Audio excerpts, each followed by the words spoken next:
Hello everybody, I'm Shahram Akbarzadeh, convener of NSF. I'm delighted to welcome you and of course welcome our esteemed speaker, Dr. Michel Burgis-Kasthala, who is a research fellow in the School of Regulation and Global Governance, RegNet for short, and also a member of the Center for International Governance and Justice at ANU. Before joining RegNet, Michel spent 6 years in Scotland as a lecturer in international relations and Middle East at the University of St Andrews, and also as a lecturer in public international law at the University of Edinburgh. Dr. Michel holds an ARC DECRA grant interrogating the interrelationship between international criminal law, human rights law, and transnational justice. We are very fortunate to have Michel here with us because he was actually in Melbourne to do a paper at a conference at Melbourne University. And we found the time in between sessions to have her here at Deakin, and we're very grateful. But it does mean that we need to be very mindful with our time. There will be a taxi waiting for at 3 o'clock, so we have to be really sharp with our Q&A. So, Michel, please, the floor is yours. Well, thanks everyone for coming, especially Friday afternoon. It's great that you're still here. I just wanted to share some of my research that I've been doing, particularly in relation to this one organisation, which I'll be calling CIJA, the Commission for International Justice and Accountability. But I wanted to situate its work more generally within the Syrian context and about how we might understand accountability approaches, let's call them, to the conflict that really started almost at the beginning of the conflict. And, even just like very superficially in the news occasionally, let's go to the ICC, let's have an investigation, Human Rights Council. I mean, it sort of spattered throughout, but I wanted to maybe tell a bit of a specific story about this organisation and how it relates more generally to how, let's call them failing or failed states, very much in quotation marks, are being governed through a number of idioms, and in this particular instance through the idiom of international criminal justice in a very expansive way, I would say.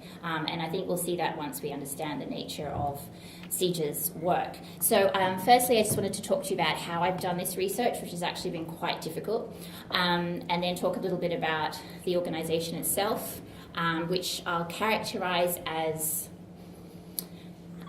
working through this idiom of what I call entrepreneurial justice, and how in fact CIJA is maybe an exemplar of entrepreneurial justice, but it's not the only entity engaged in entrepreneurial justice in Syria and beyond. And then to talk a little bit about the Syrian conflict, accountability responses in general, how this links to the international criminal justice field, and then what that tells us about how we govern conflict and failing states. So I heard about CIJA, the Commission for International Justice and Accountability, in 2015. But it's actually quite difficult if any of you want to try to do it right now or afterwards. It's actually quite difficult if you put CIJA into Google to try to find very much. So, when I did, I sort of naively thought, okay, they're going to have a website, they're going to tell us where they're based, it's going to be very normal. I thought they'd be a bit like Human Rights Watch or Amnesty International, but in fact they're not. There's something very, very different, and that's why I think studying them in and of itself is actually quite fascinating. So basically, after sort of poking around on the internet, I worked out who the director was, and then actually my RA somehow through a LinkedIn account somehow came across the director's email address. So that's basically how I could initially reach out to CIJA.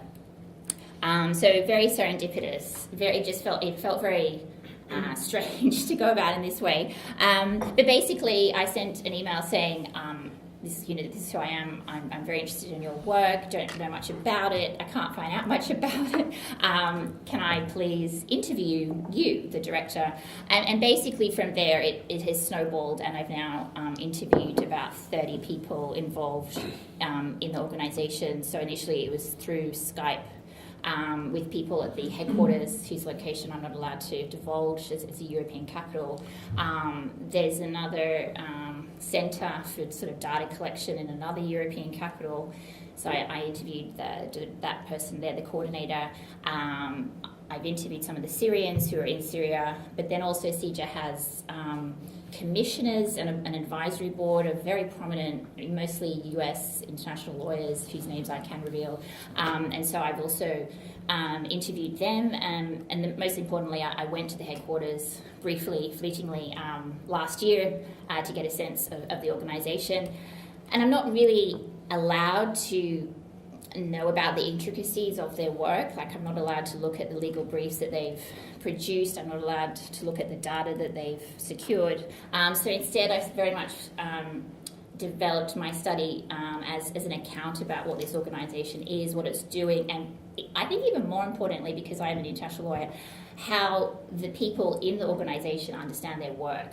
Because the interviews were sort of very much about them telling me what they think they're doing, you know, what the role of justice is for Syria, how they can contribute to it. And it was very interesting as well then getting their reflections about what has worked in the past, what hasn't worked for other conflict settings. Most of these people very, very experienced, coming from, say, the Yugoslav Tribunal, the International Criminal Court or something like that, and then comparing that actually to the Syrians, none of whom have until this terrible conflict had any direct experience of international criminal law, probably hadn't even thought about it until 2011, then get all of this training. And so their whole take on this enterprise, as I see it, international criminal law, is quite different. So initially I think I felt quite uncomfortable as a scholar relying so heavily on interviews.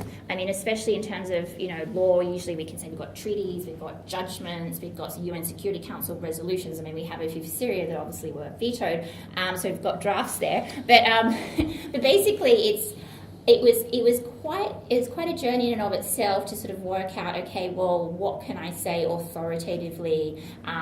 You know, is this actually a rigorous or legitimate thing that I'm going to be telling you about this organisation? I mean, I think obviously, like, I can say, you know, this is how I've done it, but then I think to situate the organisation more broadly in a field that we do know about, and to link it with actors that we do know about, and then to link it with the scant amount of information that is now available about CIJA. I mean, there are some really great pieces that, if you want to read them, I can send them to you, but probably the best piece is the New Yorker piece. Is sort of like this sort of very heroic depiction of what CIJA is doing. It's got a photo of their top people, and it talks about, you know, how they're sort of smuggling documents out of Syria, and the same with the Channel 4 documentary that you can find on YouTube or The Guardian. So, I mean, it is known about, but for me, I'm sort of quite intrigued as to how the people in this organisation make sense of what they're doing, and the extent to which what they're doing is they see as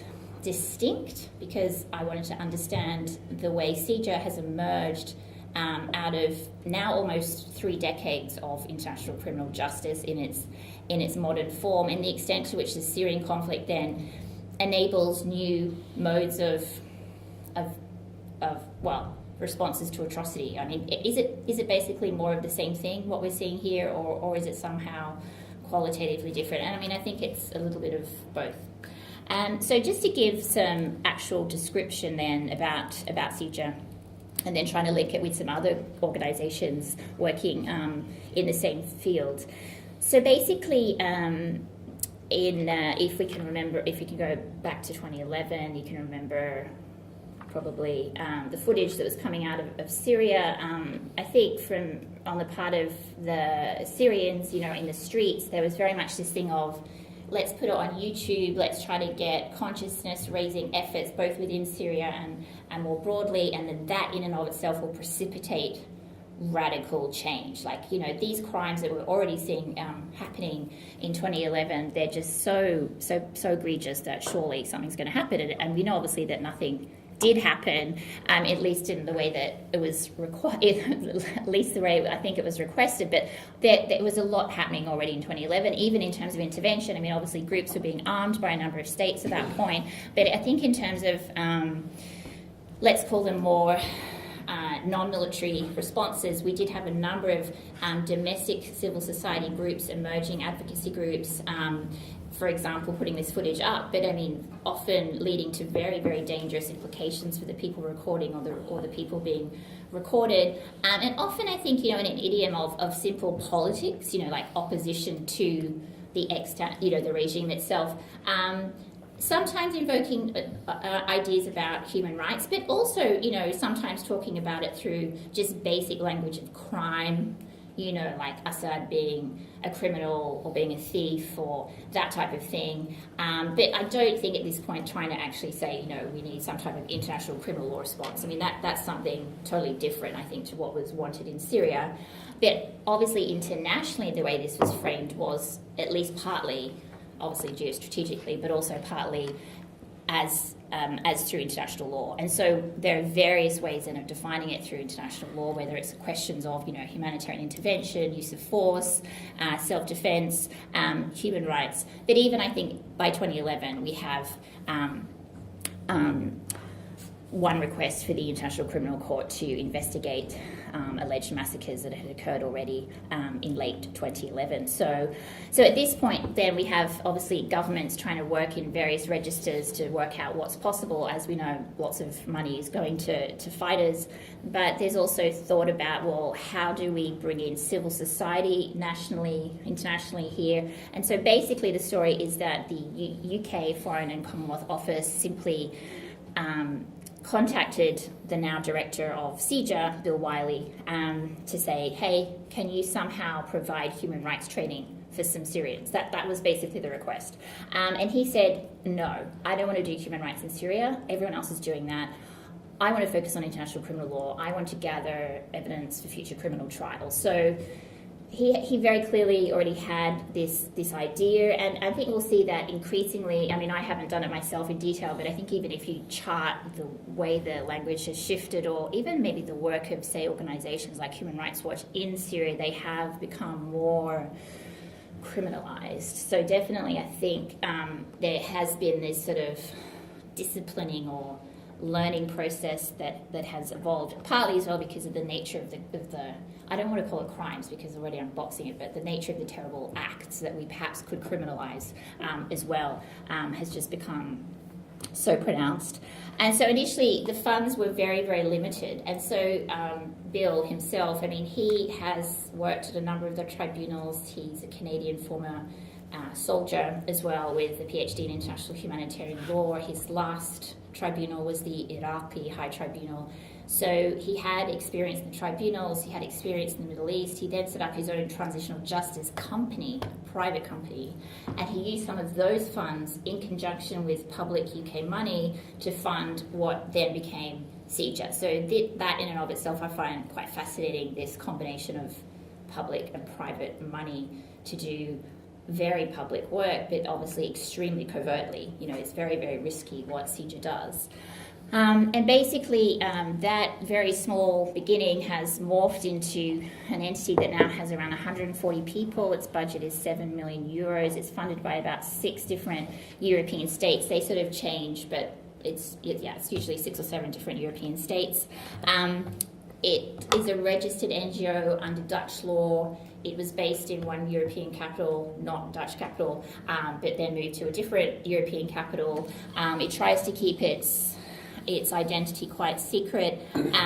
Basically, it's staffed by, let's call them Western international criminal lawyers in the headquarters, and then it has basically tried to train Syrian lawyers locally, mainly for gathering evidence as actual pages, but also eyewitness testimony, so how to gather witness statements, but also there's quite a lot of work that they've done more recently in terms of ISIS and internet stuff, so there's a whole internet team as well.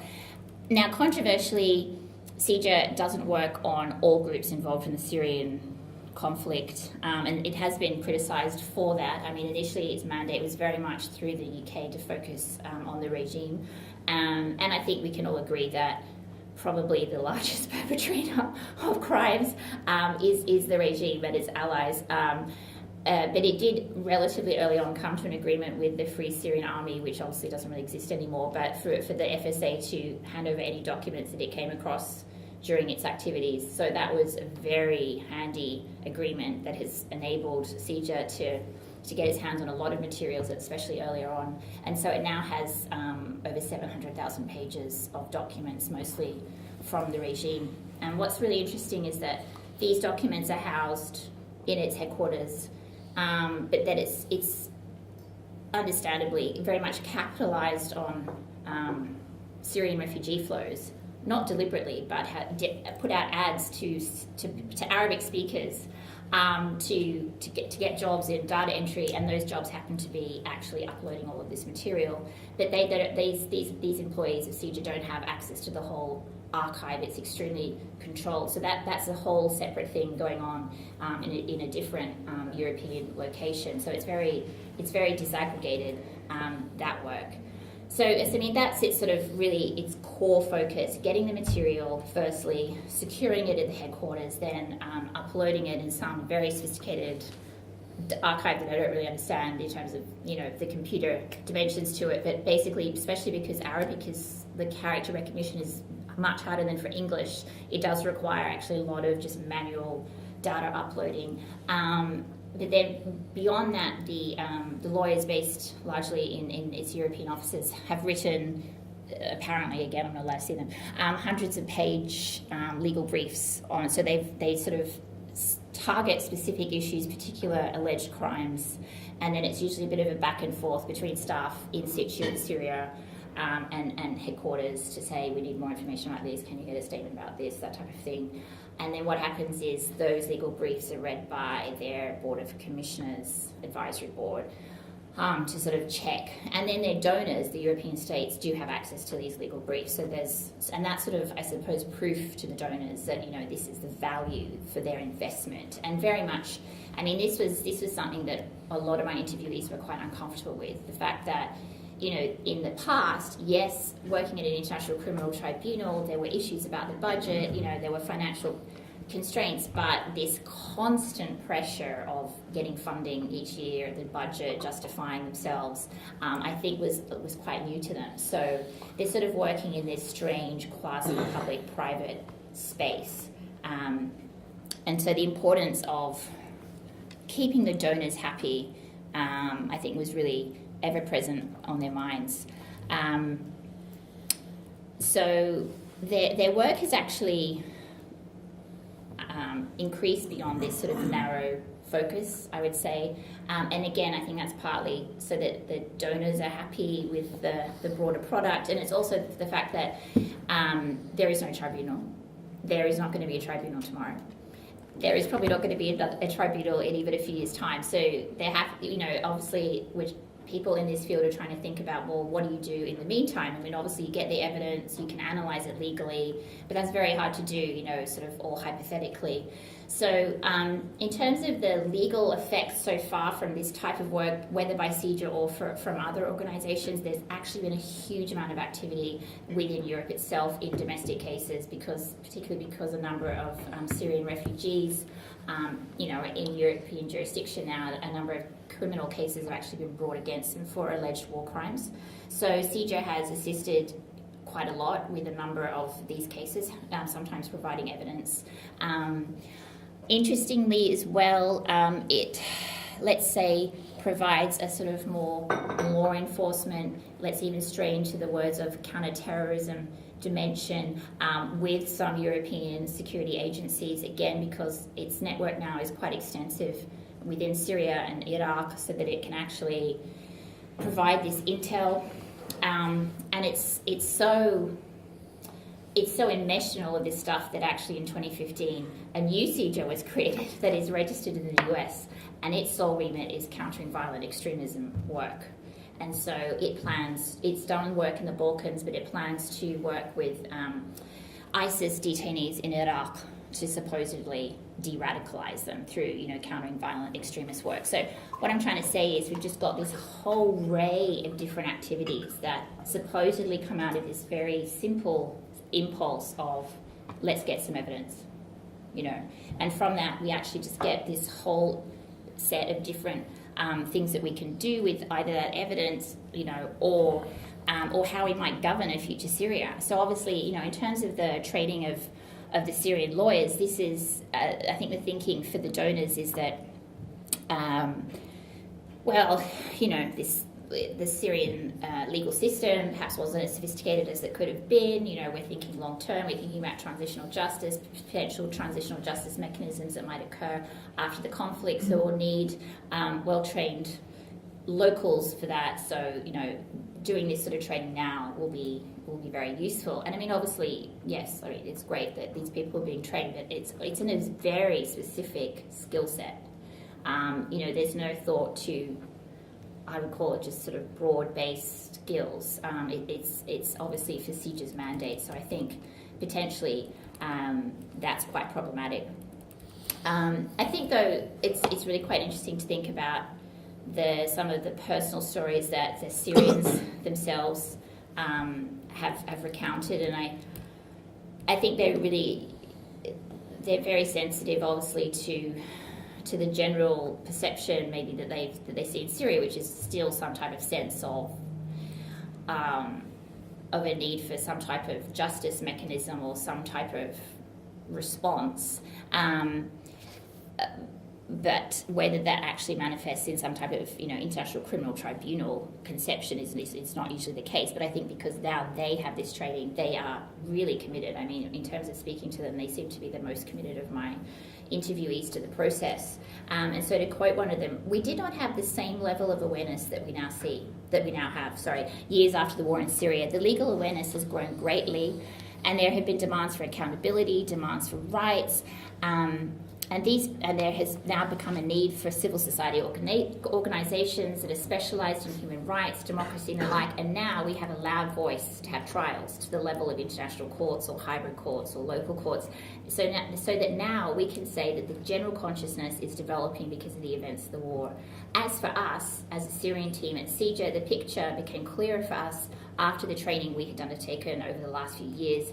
And so we started realising our consciousness when we went to the field and started investigating and talking to witnesses or victims or others. And among the questions they would ask us is what we do. So we would start explaining that we care about international criminal justice and eventually there will be trials for criminals or violators. Such conversations became more of debates and discussions, and we noticed that the general people started caring about these issues and started developing to the extent that CIJA is among these discussions in the internal Syrian discussion. And this is something very positive that CIJA has done to train the national staff or the Syrian staff that have entered this new culture. And they're providing new information to the Syrian public. Now, obviously, there's no way I can possibly test this sentiment. I mean, I think the main thing it says is that this individual has at least for himself seen a shift, and he thinks that the response needed now is an international criminal justice one. I mean, I think obviously, aside from the practicalities of whether a trial would ever be possible or the political dimension of it, obviously, there are many difficulties, I think, with it. Just what could be contained in a trial, in a courtroom, the jurisdiction. How can you possibly capture all of the different narratives there? But I think that process of acculturation to these international norms through this organisation is actually quite a fascinating one. So basically, a number of organisations have been doing this work. If you look yourselves right now, you'll probably find about 3 or 4 others that I've identified that are doing very similar work, and yet their work is far more public. I mean, they all have a website. As I said as well, there are also human rights organisations that increasingly, I would say, taking this more criminalised approach.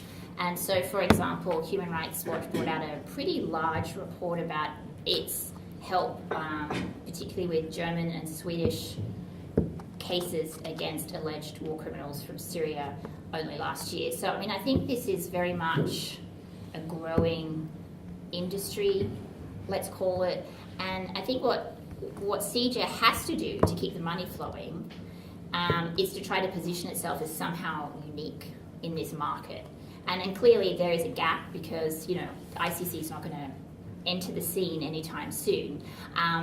But that's why I think we can understand its work as entrepreneurial justice. And so the definition that I suggest, which is very cumbersome, of entrepreneurial justice is that it's an identification of a gap or a weakness in existing, usually public accountability fora, and the creation of a new organisation and or approach that seeks to address at least part of this gap. And I mean, I think that's what CIJA at least tells us that it's doing that. I mean, some of its work is undeniably impressive in terms of at least the archive it's gathered. The fact, though, that most of us will never see that archive, you know, questions about access, question about the constituency, questions about the ethics of how that was obtained, none of that is up for debate at the moment. So I think we need to ask ourselves, do we find this type of work, because it's more private, more troubling than if the ICC is doing the same thing? Because the ICC cannot do what CIJA is doing right now. It just cannot.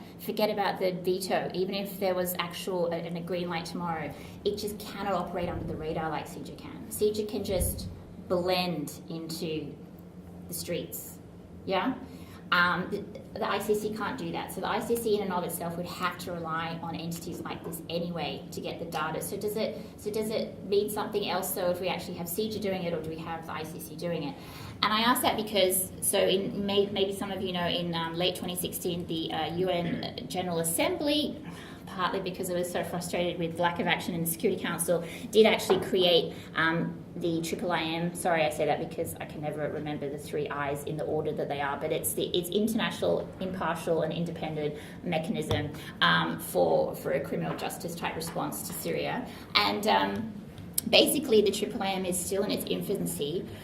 But it is, unlike most UN bodies, it's reliant on it's the external budget. So I'm trying to think of the word. So it has to keep trying to get money from states. Its budget line is not guaranteed, essentially.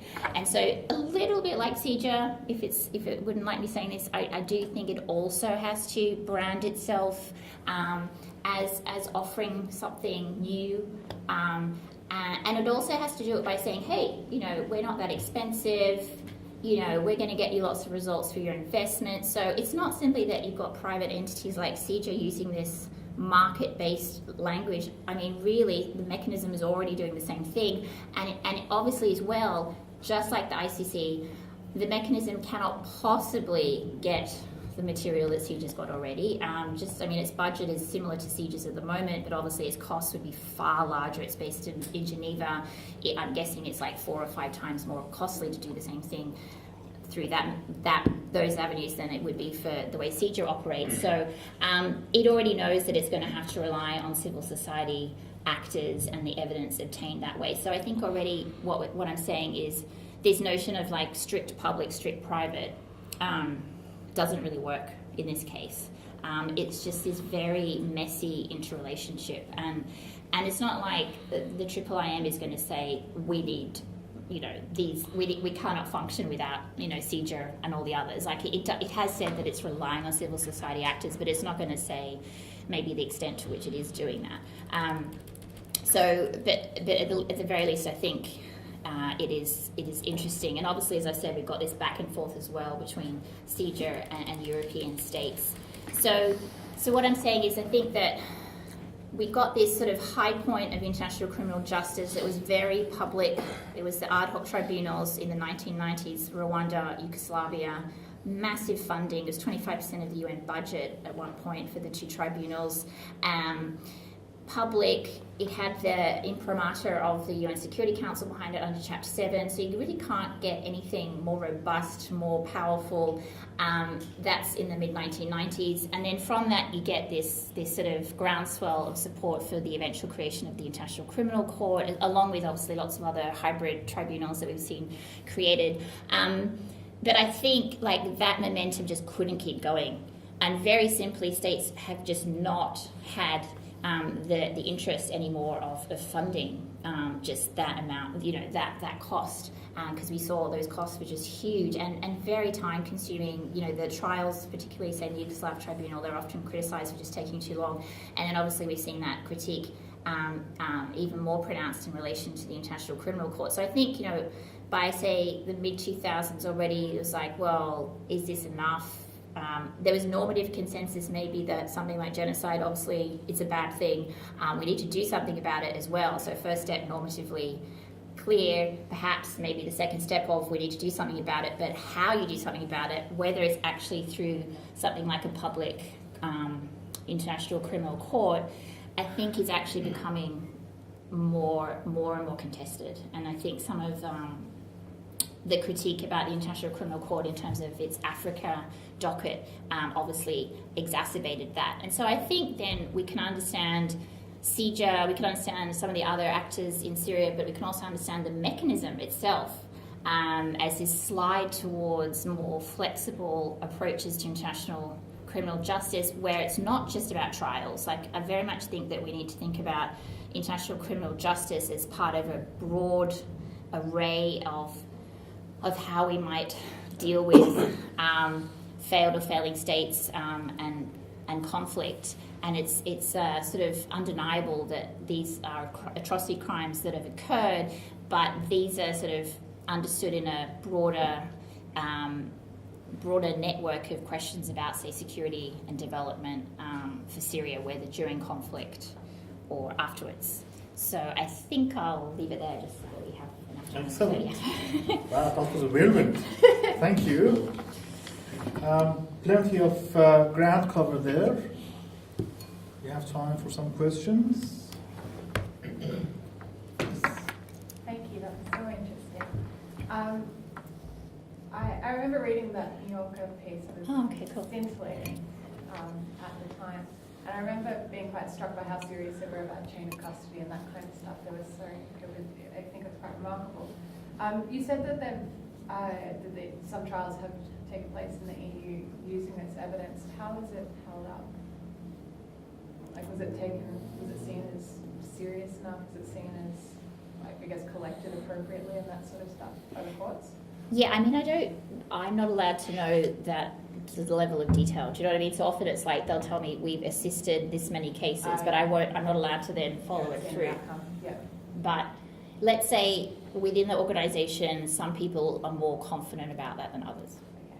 Yeah, some people are like, yes, really robust, others are not sure. But also, like, every jurisdiction will have its own particular rules. So this is the problem. And the thing is, so the lawyers at the moment operate under an ICC framework. So they analyse stuff through the Rome Statute. But a future trial, if it's outside of the ICC, is not going to have that. So this is what I mean. They're operating in this weird sort of hypothetical situation. But yeah. So.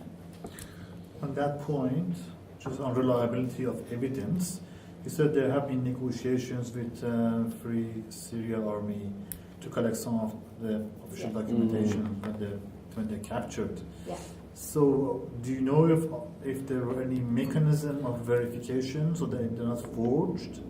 Yeah, no, they have. And the thing is, like, if you have, say, I don't know, one page and then you have another, and then there are ways of sort of collaborating. So they have been quite specific, apparently, about that, and then just checking names and with their network. Yeah. So it's not just a matter of, oh yeah, we've got this pile, we're going to just put it in the archive. They have, that's what they've been concerned about, to make sure. Yeah, exactly. Yeah, because I did ask one of their lawyers, and he said if you have one page, yes, it's easy to forge, but if you have a whole series of, say, names and dates and addresses, it becomes harder and harder to forge that because it gets so complicated. And if you have enough of that web to make that story, it becomes more and more compelling. So that's often why their lawyers, if they start on a specific issue, they'll then go back to the people in Syria saying, oh, we actually might need a bit more about this guy. Can you get us stuff? Or we might need a bit more about this prison to try to fill out that story. Yeah. But I mean, some cases are for sure more tight in terms of the documentation than others. Yeah. Okay. Question there? Yeah, I was also very interested in the chain of evidence. That's interesting that the corroborative nature of these different documents is compelling in a court or a tribunal. I was also curious about the fact that an organisation like this that's set up is very reliant on private funding. What do you see as the moral issues, or is there some sort of system in place to ensure that they're not taking funding from entities that might seek to pervert the course of justice? Well, their funding is public. It's just that they're private. So I mean, they do have accountability to their donors, and their donors are, I can't remember, Canada, Denmark, Norway, these types. So I mean, these states want to know where the money is going. So I think that's quite rigorous, but there's no sort of external oversight of that. So they're just having this dialogue with their donors. So it's usually the foreign ministry of these states. And so, yeah, they have to propose the budget, I think, every year, so it's mid-year. And then as well, the donors can obviously see the legal reports, and they know about personnel and that type of thing. But I mean, I think the broader questions would be, because of its, let's call it, strange jurisdictional nature, internally, just forget the work it's actually doing, but internally in terms of governance, how staff are treated, if staff in Syria are paid similarly, say, to European headquarters, for example, none of that is, I would say, very well regulated. Because it is, yeah, so from a few of my interviewees, this is problematic. Yeah, but I think they'd almost acknowledge that. So this is a very strange beast that we're talking about, like registered in the Netherlands, was in one European capital, now it's another, operates in the Balkans, also registered in the US, is doing work in Syria. Like, it's just so crazy to get your head around. And then they're not, and so even the people working there, a lot of them have never had like HR experience before. So this is all very new. So I think we would have to expect imperfection in terms of just how the organisation is run. That's pretty clear. But the broader ethical issue for me is who its constituency is. I find that quite troubling, and that was one question I did have for all of my interviewees, and they usually said the Syrian people. Well, it was usually like, immediately it's our donors, which is, I suppose, various European states, but it's not like European people can actually somehow, I think, contribute to this. But then they might say the Syrian people, and then it might go even broader, the international community. But it's just such a strange relationship there, I think. And then also, like, what you do with this archive, whose is it? And even the witness testimony, I mean, obviously people have agreed to it, but they haven't necessarily agreed to how it will eventually be used. So I found those questions very interesting, and the fact that some people I interviewed had really thought about it, and others hadn't. Others were like, oh yeah, they provided some money, the donors, and this is the job I'm doing. Whereas others were like, yeah, I'm really committed to this. I did this because one of my interviewees grew up during the Bosnian conflict, and so she actually wanted to work on Syria. She's really committed to it. So I found that really fascinating, the constituency question. I haven't got a clear answer myself. Yeah, I don't know if CIJA does either. That's part of the problem. Just following up from this moral dilemmas created in the question of constituency, I was fascinated by this, how it operates. CIJA coming out of a transitional justice company, and it is. You also established as an industry this whole notion of justice entrepreneur, and then how, like, internally, this whole questions of interest, evidence, constituency is being resolved, and that's the question of, like, from inside out. You obviously have got Syrians who are collaborating, working as a staff, they're getting paid for this, but they're also, taking the huge risk, maybe in Syria. You've got, like, international experts based in The Hague who are probably paid higher, and the whole exercise is for some kind of hypothetical future, I don't know, a special tribunal or something. But at the same time, the evidence, in particular the eye testimonies, eyewitnesses were collected for something like that, but it's being used for different types of trials. And how people internally are, seeing all of this, in particular the Syrians versus the international, entrepreneurs. The Syrians can also be entrepreneurs in a different way, but they have got greater stake in that.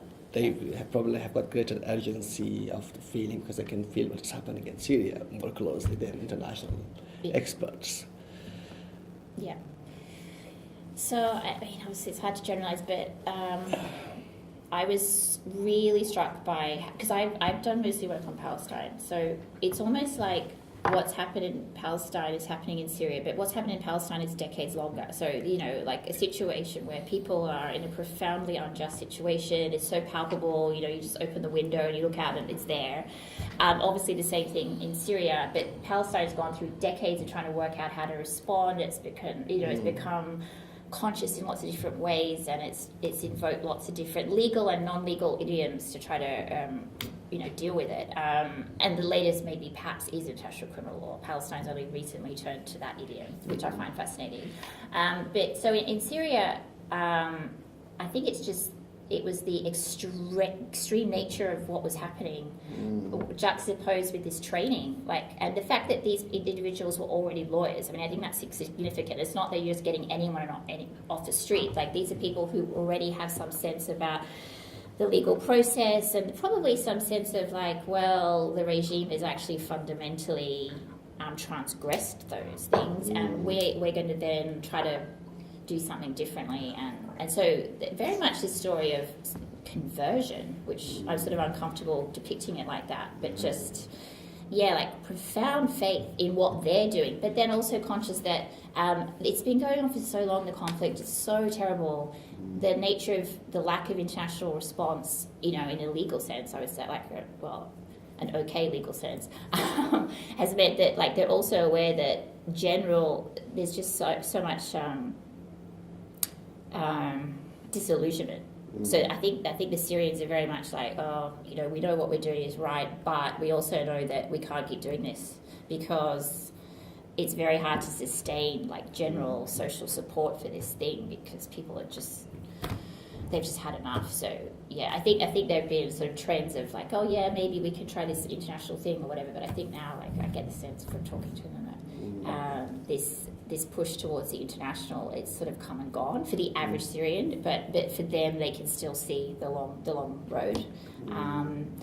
And amazingly, somehow they've stayed safe through various means. So they obviously think that their work is worthwhile. And then to compare it with the internationals, I think obviously the director I would classify very much as an entrepreneur, but I think. And then, speaking to some of the other people there, the lawyers, some of the senior lawyers, interestingly, they would use some of the same language he used. It's really amazing. You could just pick out the same phrases. Particularly, I love risk tolerance. So, Bill would constantly say, we have higher risk tolerance than public institutions. And then a number of his employees would also then say greater risk tolerance. So clearly, there's this sort of shared ethos here that I would say is very much coming maybe from the top here, but I wouldn't say that most of the lawyers see themselves as entrepreneurs. I would say that they would see that as really high defensive, and they tended to say we're doing exactly the same thing as we did at the International Criminal Tribunal for the former Yugoslavia. I'm doing exactly the same thing. Especially analogized it to the Yugoslav Tribunal because that was often about regime crimes that were very, systematic, pronounced, very sophisticated, and so I think they really appreciated the chance to use those skills that they gained in that forum in this setting, which was more flexible, more risk tolerant. They could operate under the radar more, but in terms of their day-to-day work as lawyers, I think they saw it in exactly the same terms. So that is interesting. We've got continuities, but ruptures as well. Yeah.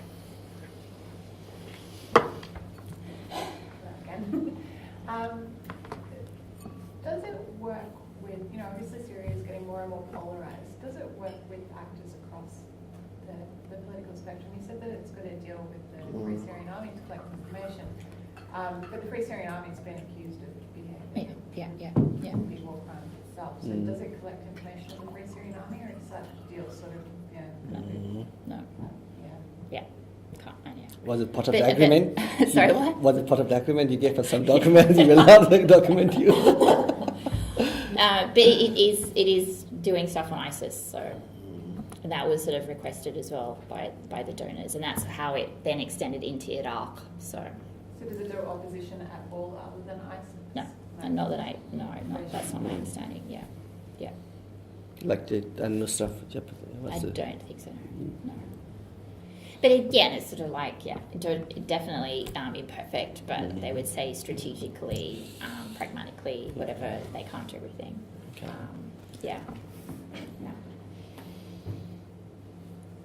I was wondering if you could speak a little bit more to, I kind of saw the way you mentioned like separating the organisation in the US as a very market response. I'm wondering if you could say a little bit more about how they view themselves as a market entity, if that makes sense. So, I mean, I don't know that much about CIJA 2, but except that it's a non-profit organisation listed in the US 2015, and it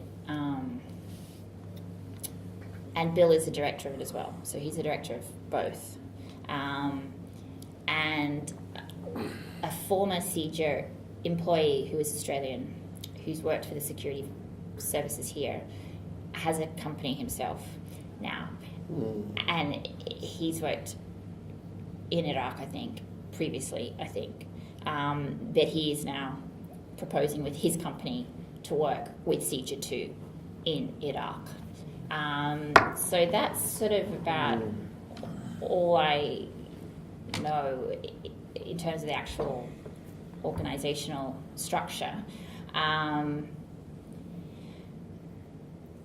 it's very much about the fact that, like, the language, it's a shame I don't have one of the quotes, but just there's this wonderful quote from Bill where he says, like, we went to the Central African Republic for a bit, but essentially there were other actors there, and that was problematic. It wasn't dangerous enough. We actually want to be able to distinguish ourselves from others. We can do stuff other people can't.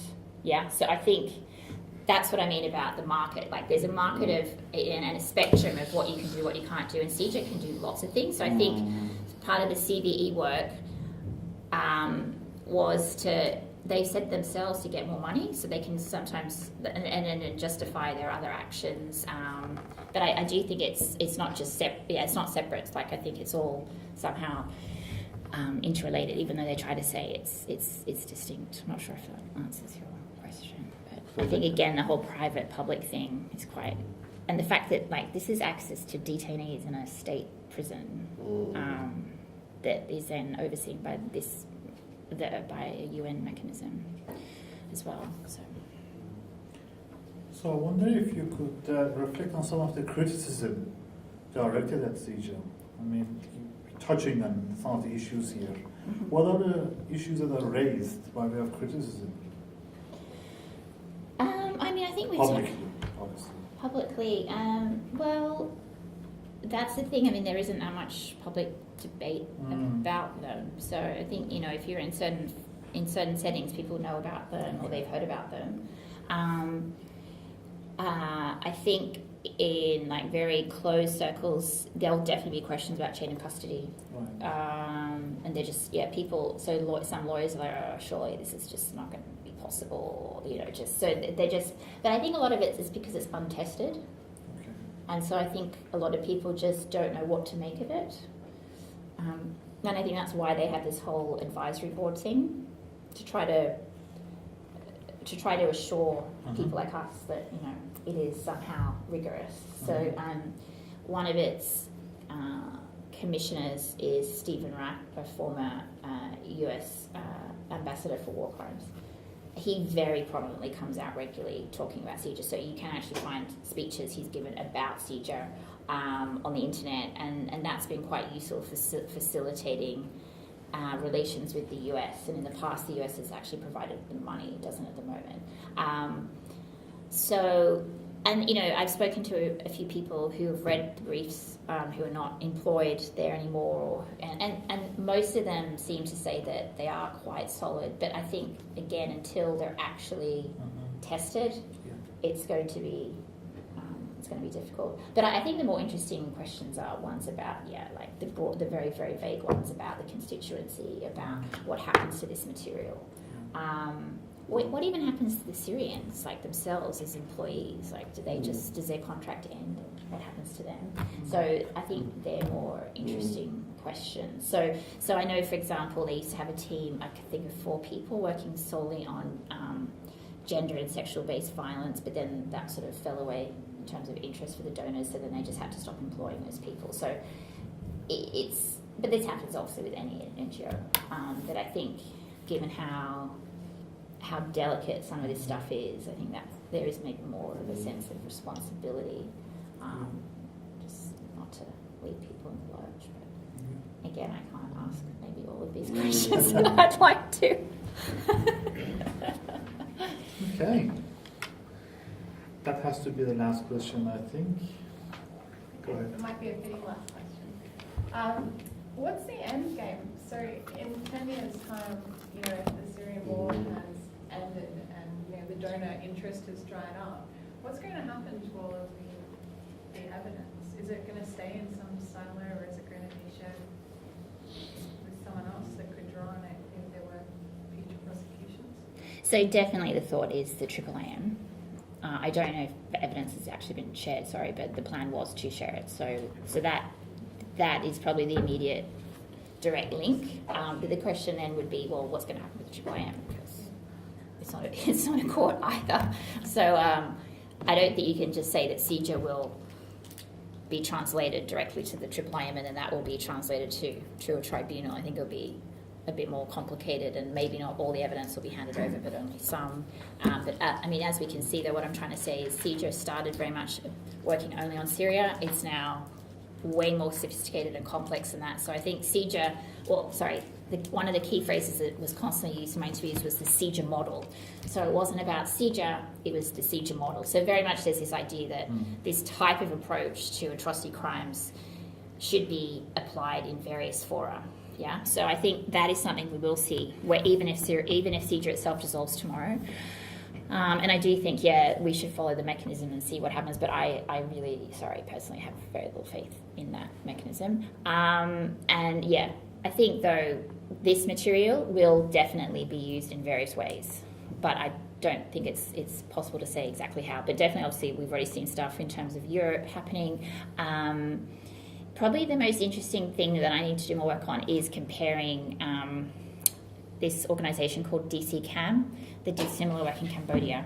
And that then ultimately was extremely useful in informing a lot of the evidence used for the Khmer Tribunal. So in some ways, and some of the interviewees talked about this, they see their work as another chapter to what DCCAM was doing as well. So I do think this will be used, but we won't necessarily know exactly how. So I do think it is valuable in and of itself, but who knows for when exactly. So, yeah. Well, Michelle, thanks so much for sharing your insights with us. That's amazing. I certainly have learned a lot, and we do appreciate that you have taken time off your conference to join us. So please join me in thanking Michelle.